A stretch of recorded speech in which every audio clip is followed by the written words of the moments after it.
देखो next odd to Autumn का जो है वो हम लोग अभी पढ़ रहे हैं क्वेश्चन नंबर 5 और क्वेश्चन नंबर 6। क्वेश्चन नंबर 5 में जो है वो है कि what do autumn and spring symbolise in the poem, यानी कि ऑटम और स्प्रिंग सीजन को किस प्रकार से सिंबलाइज किया गया है, किस प्रकार से चिन्हित किया गया है इस कविता में, एक्सप्लेन व्याख्या करना है। क्वेश्चन क्या है? क्वेश्चन है कि what do autumn and spring, किस प्रकार से ऑटम सीजन और spring season symbolise in the poem, इस कविता में सिंबलाइज किया गया है, अर्थात उसे इंगित किया गया है या उसका प्रतीकात्मक रूप दर्शाया गया है, इसके बारे में बताना है। एक्सप्लेन व्याख्या करना है।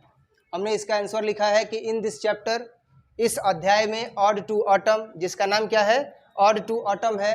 Autumn and spring season symbolise with the help of the lines, symbolise with the help of the lines which is used as ripeness, growing fruits, mistage, meadow fruitfulness and other natural aspects। मतलब क्या हुआ कि in this chapter, इस अध्याय में odd to autumn, जिसका नाम क्या है? ऑड टू ऑटम है।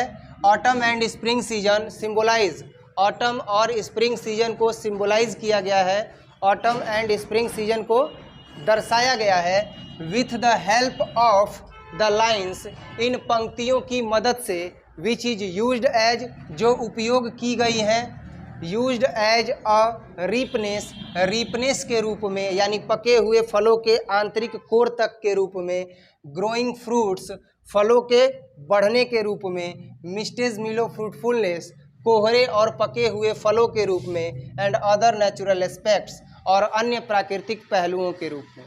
यानी कि ऑटम सीजन और स्प्रिंग सीजन को दर्शाया गया है, किस रूप में दर्शाया गया है? तो विच इज यूज्ड एज, कैसे दर्शाया गया है, सिंबलाइज किया गया है? तो वो शब्द, वो लाइन जो यूज किया गया है, रीपनेस के रूप में यूज किया गया है। यानी कि ऑटम सीजन और स्प्रिंग सीजन दोनों को व्याख्या जब किया गया है तो उसे दर्शाने के लिए रीपनेस वर्ड का यूज किया गया है, ग्रोइंग फ्रूट्स का वर्ड यूज किया गया है, मिस्टेज मिलो फ्रूटफुलनेस का यूज किया गया है, एंड अदर नेचुरल एस्पेक्ट्स का यूज किया गया है। ये सारे ही ऐसे शब्द हैं जिनसे ऑटम और स्प्रिंग सीजन को सिंबलाइज किया गया है इस कविता में। This both season are too good, ये दोनों ही जो सीजन हैं वो बहुत ही अच्छे हैं, फॉर फ्रूट्स, फलों के लिए। ये दोनों ही सीजन जो है वो फलों के लिए क्या है? बहुत ही अच्छे हैं।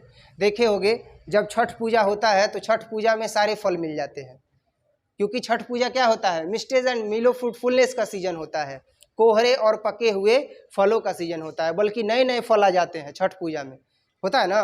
तो छठ पूजा में नए नए भी फल आ जाते हैं, क्योंकि वो मिस्टेज एंड मिलो फ्रूटफुलनेस का सीजन है, ऑटम का सीजन है। ठीक है, this both season are too good, ये दोनों ही सीजन बहुत ही अच्छे हैं फॉर फ्रूट्स, फलों के लिए। This two seasons fill all fruits with it ripeness, this two seasons, ये ही दो सीजन हैं, फिल ऑल फ्रूट्स, जो फलों को भर देते हैं, विथ इट रीपनेस, उसके आंतरिक कोर तक, अर्थात उसके आंतरिक कोर तक पका देते हैं। और फलों को आंतरिक कोर तक पकाने वाले केवल दो ही सीजन हैं, क्या क्या है? ऑटम और, सही है। The most important thing is that, और सबसे महत्वपूर्ण चीज़ यह है कि देयर इज ग्रीनरी एवरीवेयर, कि चारों तरफ हरियाली ही हरियाली रहती है, चारों तरफ क्या रहती है? हरियाली ही हरियाली रहती है। इस तरीके से ये जो था वो क्वेश्चन नंबर 5 का जवाब था। क्वेश्चन नंबर 5 था what do autumn and spring symbolise in the poem, यानी ऑटम और स्प्रिंग सीजन को किस प्रकार से सिंबलाइज किया गया है उसके विषय में यहाँ पर बताया गया है। तो ऑटम और स्प्रिंग सीजन को सिंबलाइज किया गया है किन शब्दों के द्वारा? रीपनेस के द्वारा, ग्रोइंग फ्रूट्स के द्वारा, मिस्टेज मिलो फ्रूटफुलनेस के द्वारा, एंड अदर नेचुरल एस्पेक्ट्स के द्वारा ऑटम और स्प्रिंग सीजन को क्या किया गया है? सिंबलाइज किया गया है। साथ ही साथ ये एक ऐसा सीजन है जो फलों के लिए सबसे बेहतरीन होता है। ये एक ऐसा सीजन है, दोनों सीजन, जिसमें फल अपने आंतरिक कोर तक क्या हो जाते हैं? पक जाते हैं। और the most important thing is that, और सबसे महत्वपूर्ण चीज़ तो यह है कि देयर इज ग्रीनरी एवरीवेयर, कि चारों तरफ हरियाली ही हरियाली रहती है। नहीं आ सकते हैं? अभी आ जाओ अंदर। नेक्स्ट आ जाओ। नेक्स्ट क्वेश्चन नंबर 6 है। ठीक है। Next question number 6, do you like this poem, क्या आप इस कविता को पसंद करते हो? जवाब नहीं है। क्या आप इस कविता को पसंद करते हो? गिव 2 रीजन्स, 2 रीजन्स देने हैं। मैंने भी इस कविता को पढ़ा है, पढ़ाया भी है, तो मुझे भी ये कविता पसंद है। और वो 2 कारण क्या है जिसकी वजह से यह कविता मुझे पसंद है, वो मैंने बताया है। क्या बताया है कि yes I like this poem too much. हाँ, मैं इस कविता को बहुत ज़्यादा पसंद करता हूँ। यस, हाँ, आई लाइक दिस पोएम, मैं इस कविता को पसंद करता हूँ, टू मच, बहुत ज़्यादा, बिकॉज, क्योंकि this is the only poem, यही एकमात्र कविता है, विच एक्सप्लेन, जो व्याख्या करती है, नेचर्स ब्यूटी परफेक्टली, यानी प्राकृतिक सुंदरता को पूर्ण रूप से। परफेक्टली का मतलब हो गया पूर्ण रूप से, ठीक है। तो यहाँ पर मैंने क्या लिखा कि यस, हाँ, आई लाइक दिस पोएम, मैं इस कविता को पसंद करता हूँ, टू मच, बहुत ज़्यादा पसंद करता हूँ, बिकॉज, केवल पसंद नहीं ना करना है, कारण भी बताना है, नहीं तो कोई भी जवाब लिख देगा। बोर्ड एग्जाम में आएगा, do you like the ode to autumn poem, लिखोगे yes I like this poem, बस हो गया इसका जवाब। नहीं, ऐसा नहीं लिखना है, रीज़न बताना है। तो रीज़न वही बताएगा जिसका स्पोकन सही हो, जिसके पास राइटिंग स्किल हो, जो लिखने की कला जानता हो, वही इसको लिख सकता है, अदरवाइज वो फंस जाएगा।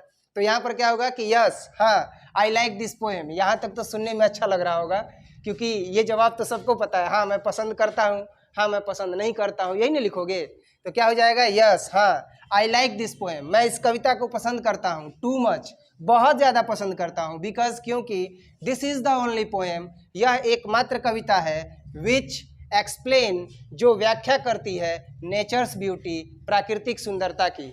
यह मात्र एक ऐसी कविता है जो प्राकृतिक सुंदरता की क्या करती है, व्याख्या करती है, परफेक्टली, पूर्ण रूप से व्याख्या करती है। The main thing is that, और सबसे महत्वपूर्ण बात यह है कि this poem is well describes, यह कविता अच्छे तरीके से व्याख्या किया गया है, bye John Keats, John Keats के द्वारा, who is the one of the great English romantic poet of English literature, who is the one of the great English romantic, तो ग्रेट लिखा हुआ है तो इसको ग्रेटेस्ट कर सकते हो, who is the one of the greatest, who is the one of the greatest English romantic poet of English literature, जो अंग्रेजी साहित्य के महानतम छायावादी कवियों में से एक है। मतलब यह कविता अच्छी क्यों न हो, अगर प्राकृतिक कविता है तो अच्छी होनी ही चाहिए, क्योंकि इस कविता को किसने डिस्क्राइब किया है, this poem is well describes, यह कविता अच्छे तरीके से डिस्क्राइब की गई है bye John Keats, John Keats के द्वारा। और जॉन कीट्स कौन है, who is the one of the greatest English romantic poet, जो अंग्रेजी साहित्य के महानतम छायावादी कवियों में से एक है, who is the one of the greatest English romantic poet of English literature, अंग्रेजी साहित्य के महानतम छायावादी कवियों में से एक है।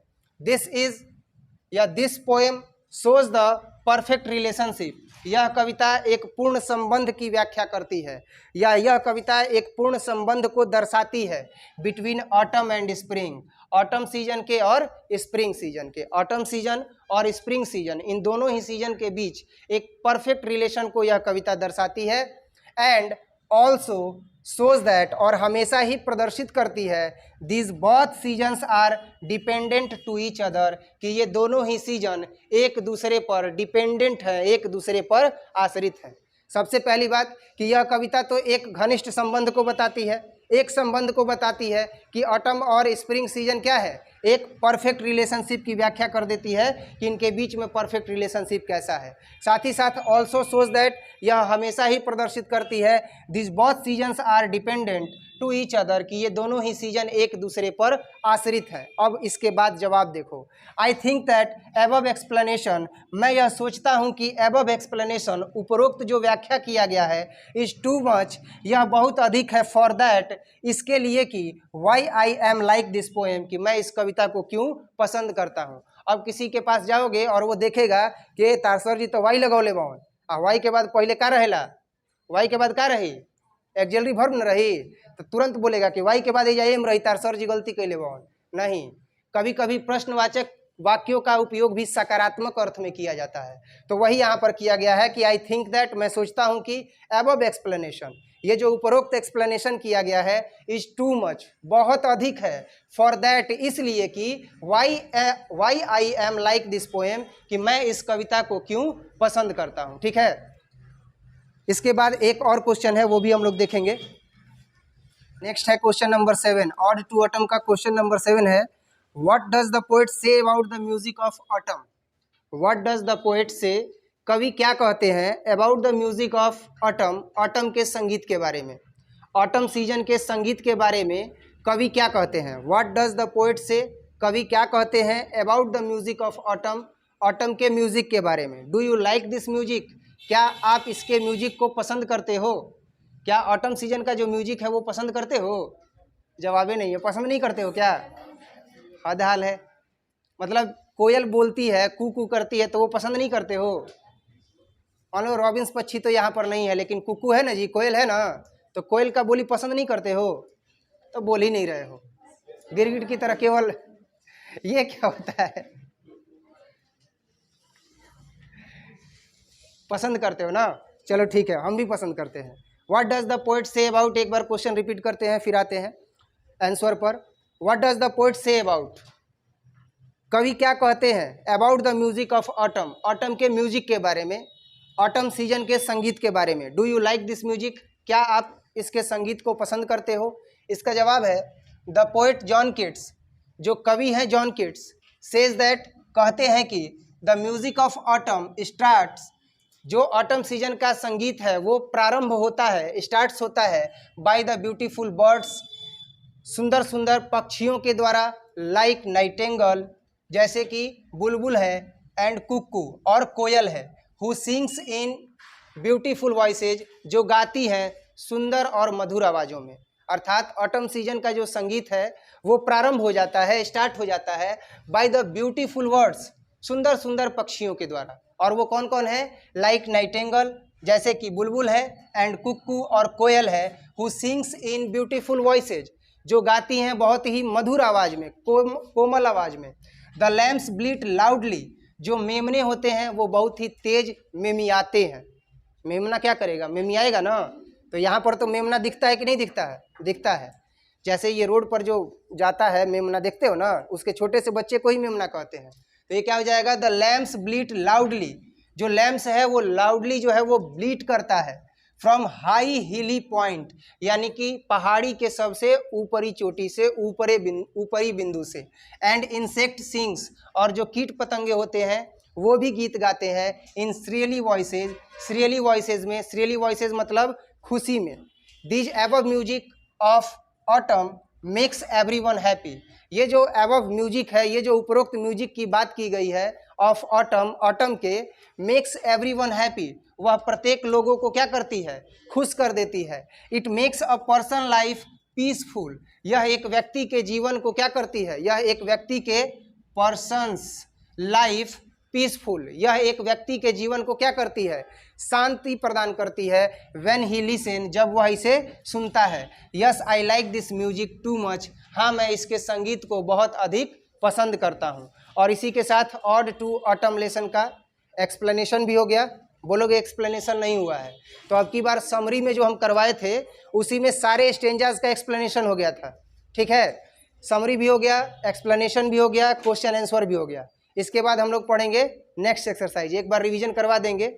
एन एपिताफ है, पढ़ाने में थोड़ा सा समय लगेगा, लेकिन एक बार बता देंगे और इसके बाद फिर उसका क्वेश्चन आंसर और नेक्स्ट जो भी होगा वो हम लोग करेंगे। ठीक है, ठीक है, मिलते हैं नेक्स्ट क्लास में। बंद कर दो इसको।